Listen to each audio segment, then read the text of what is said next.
Hey, I graduated in '05 too. What did you study? If I asked you this, would your heart start to pound? Would your hands get a little bit sweaty? She graduated in '05. What did I study? What? Well, never fear. In today's lesson, you are going to practice speaking with me about school. This is going to be about your high school experience, potentially about your college or university experience if you had that, and how to have a natural conversation in English about school. Plus, at the end of this lesson, you'll have a chance to practice speaking with me and using everything that you learned in today's lesson. Hi, I'm Vanessa from speakenglishwithvanessa.com, and like always, I have created a free PDF worksheet with all of today's important school vocabulary, school phrases, definitions, sample sentences, and at the bottom of this worksheet, you will see a sample conversation, a chance for you to write out your conversation, and you can answer Vanessa's challenge question so that you never forget what you are about to learn today. This is a common small talk conversation topic, so I know that you will talk about your school experience in English in your English conversations. So make sure that you remember what you've studied and download the free PDF worksheet for today's lesson. There is a link in the description so that you can download it right now. Let's start by talking about some common school expressions. The first one that's common to ask in daily conversation is, did you go to school around here? This is a great way to have a small talk conversation with a neighbor, with someone that you pass by close to where you live, or if you meet someone for the first time and you don't know what to say, you might ask them something like this, did you go to school around here? If the answer is yes, you might say, I went to school just around the corner, or I went to the local elementary school. I went to the local high school. Of course, maybe you didn't go to school around here and you would just say, no, I went to the local high school back in my hometown. A common follow-up question to did you go to school around here is when did you graduate? Now, this is a tricky question because are they asking about your high school graduation or your college graduation? And really, we don't know. It's all about the context, and maybe you need to provide some more details. So if someone asks you, when did you graduate? You could say, I graduated high school in '05. That's true for me. Or you might say, I graduated college in '09. Notice that when we talk about the dates we graduate, if you graduated in the early 2000s, we say, oh, I graduated in '05. I graduated in '09. And of course, you can give some more details. If you're at your old college campus and someone asks, when did you graduate? You don't need to give more details. I graduated college in '09. You can just say, I graduated in '09 because you already know the context of the school that you went to. But of course, it's always fine to give more details so that people understand what you're talking about. If you graduated before the 2000s, you could say, I graduated in '87. I graduated in '95. Or if you graduated recently, you might say, I graduated in 2014. I graduated in 2024. Wow, last year, congratulations. So with those later dates, we often say the full year. And this might change as time goes on. Maybe in 2065 in the future, maybe we will change the way we say those years that are farther in the past. But for now, dates that are relatively recently, we say the entire year. And for dates early 2000s and before, we just say the last two digits. Let's say you meet someone who graduated in the same year as you. What can you do to express your surprise? You could say, oh, no way, me too. And this is just a short, simple phrase that you can say to express your surprise, but also to connect with them. I find that oftentimes my English students know the content that they want to say, but it's those little connecting phrases that are sometimes difficult.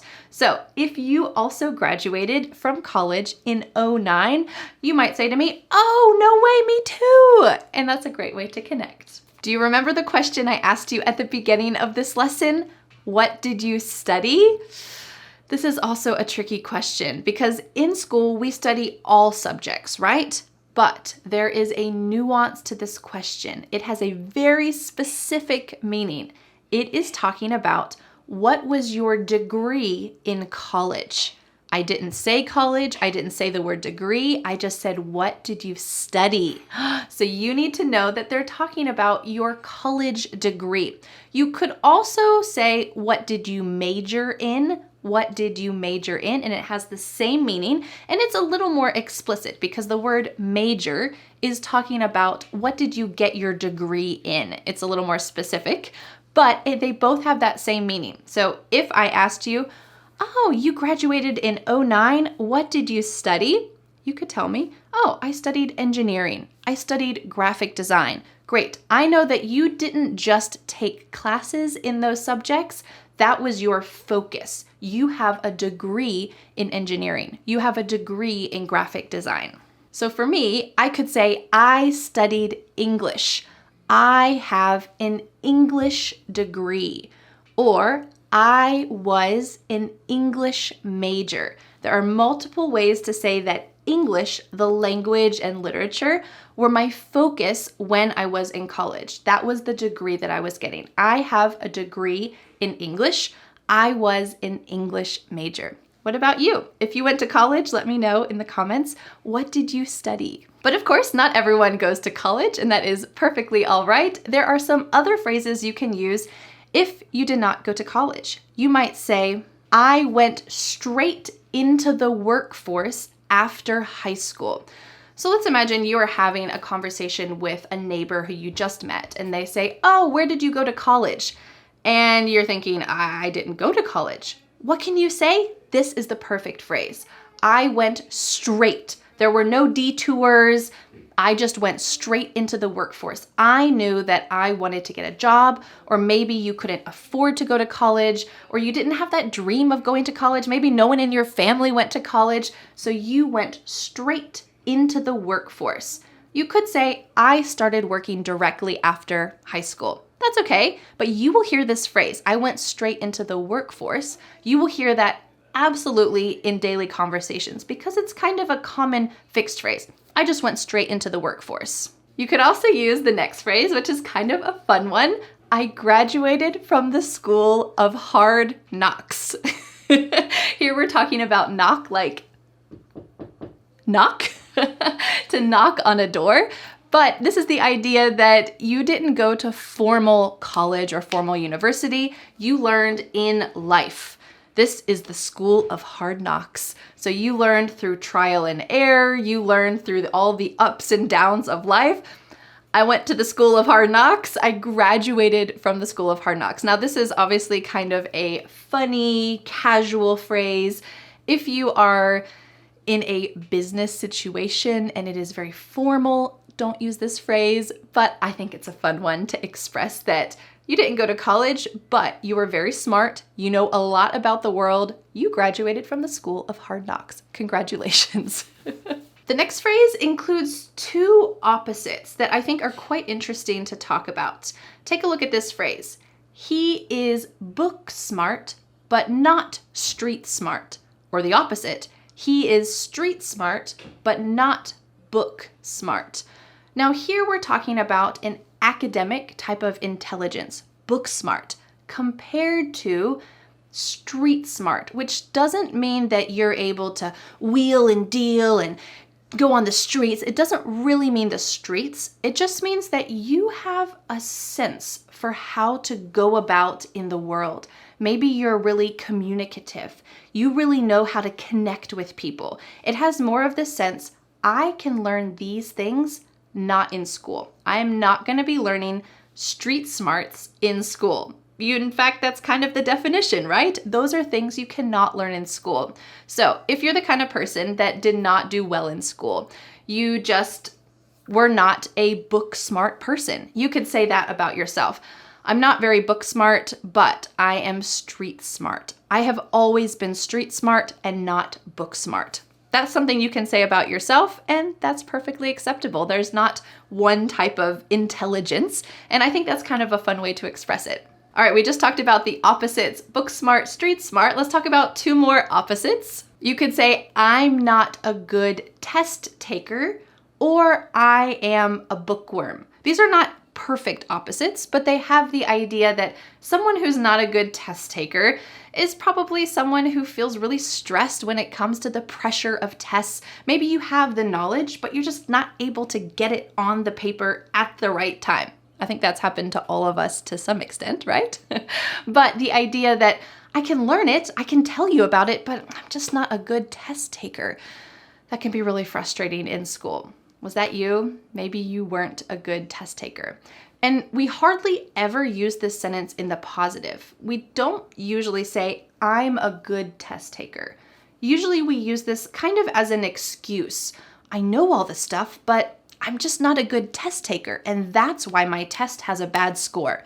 Maybe it's an excuse, or maybe it's true.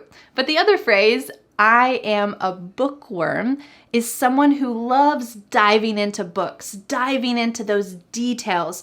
Maybe they're not very street smart, or maybe you can learn that skill a bit, but they are someone who just loves academics, loves diving into those book type details. I'm a bookworm. Maybe you like to read a lot. I like to read a lot, and so I would say I'm a bookworm. I'm not someone who excelled at school all the time, but I like reading, and that certainly helps in school, right? If you enjoy reading, then you'll do better in school than people who don't like reading. The final four phrases are ones that we use to talk about our experience with education. If you are currently in school, or maybe you're studying English here with me, if you have a test coming up, you will probably use a phrase like this. I gotta hit the books. We're using the reduction gotta, which is I have got to. It just simply means I need to. I need to hit the books. You're not really hitting the books. It just means I need to study hard. So you are going to be focused on your textbooks, or maybe focused on Vanessa's lessons. So if you say, I gotta hit the books, I have a test coming up tomorrow, you really gotta hit the books, probably pretty seriously. Because you are here learning English with me, I imagine that this applies to you. I am a lifelong learner. Most of you are not high school students, so you are later in life still learning new things. You have said to yourself, I want to learn English, and I think there's a possibility that I can learn more English. You are a lifelong learner. You're always learning throughout your life. You don't confine learning to just school. You're open-minded, and you are realizing that in the world, you can learn in so many different ways. You can learn online, you can learn by connecting and talking with other people and learning about their experiences. You are open to learning. And I think that's true about most of my students. You are a lifelong learner. That's a beautiful thing. Something that is probably also true for you because you are learning English here online is you like to expand your horizons. Do you know what the horizon is?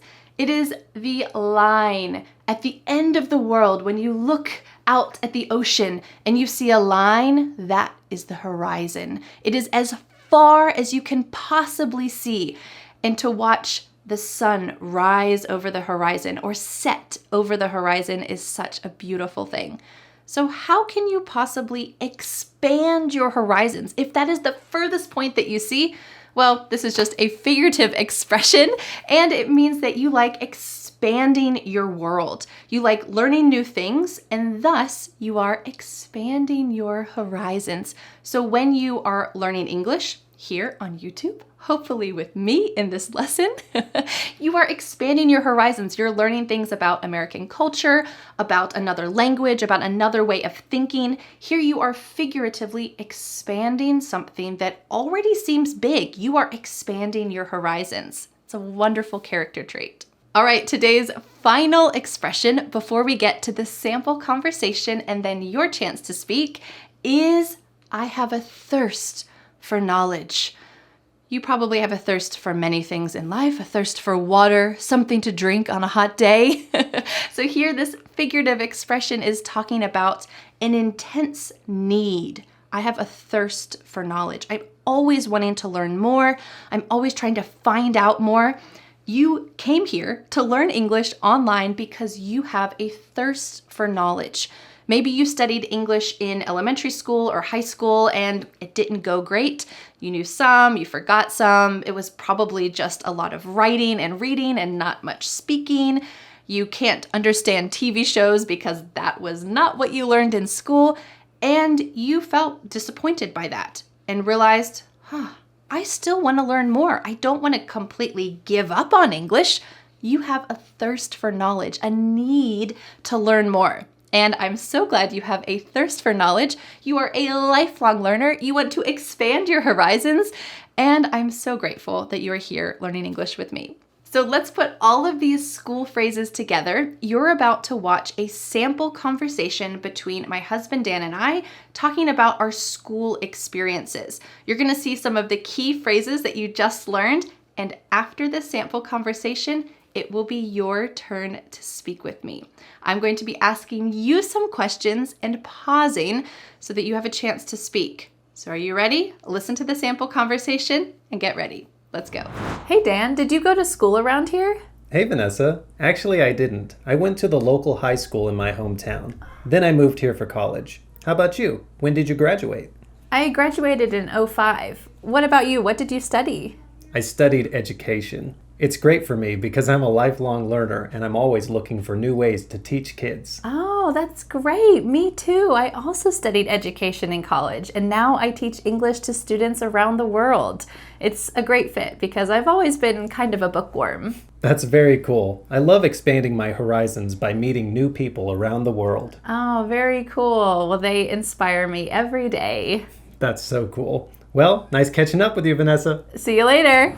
All right, that was a sample conversation about school. Now it is your turn. Are you ready? I'm going to be asking you a few questions about your school experience, and then I will pause and I will be listening for your voice. No matter where you live around the world, I can hear you. I have magic teacher ears. So make sure that you are speaking out loud. And if you need to pause this section for more time to respond, that's no problem. You're welcome to repeat this section as many times as you need to. This is your chance to practice speaking out loud. Are you ready? Let's do it. So tell me, what did you study in school?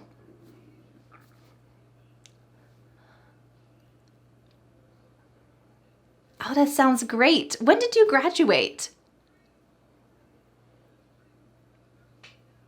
That sounds really interesting. And I'm curious, do you consider yourself more book smart or street smart or a mix of both? Tell me.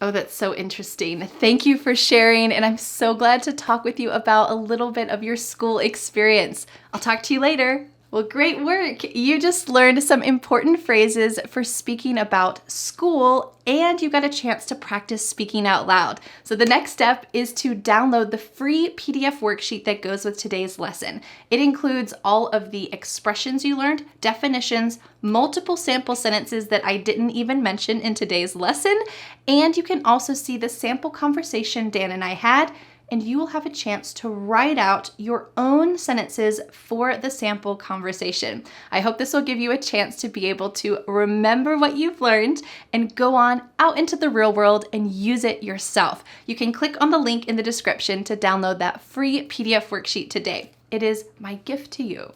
Well, thank you so much for learning English with me, and I'll see you again next Friday for a new lesson here on my YouTube channel. Bye. But wait, do you want more? I recommend watching this video next where you will learn to speak about money, specifically what to say when you accidentally spend too much money. Well, I'll see you in that video to find out.